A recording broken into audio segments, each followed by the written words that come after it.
Oh, there it goes. Hi, Sterling! How are you doing?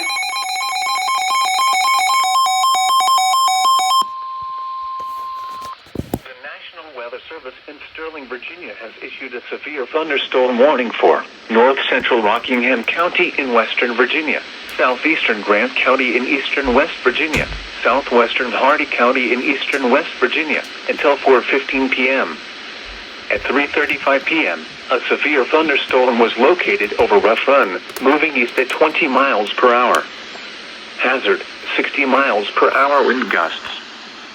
Source, radar indicated.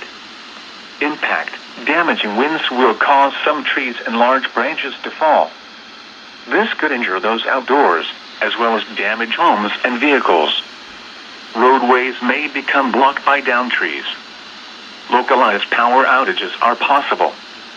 Unsecured light objects may become projectiles. Locations impacted include Petersburg, Rough Run, Matthias, Bergen, Mansonville, Milam, Lenz, Dorcas, Brake, and Criders. Remain alert for a possible tornado. Oh, no. Tornadoes can develop quickly from severe thunderstorms. If you spot a tornado, go at once into the basement or small central room in a sturdy structure.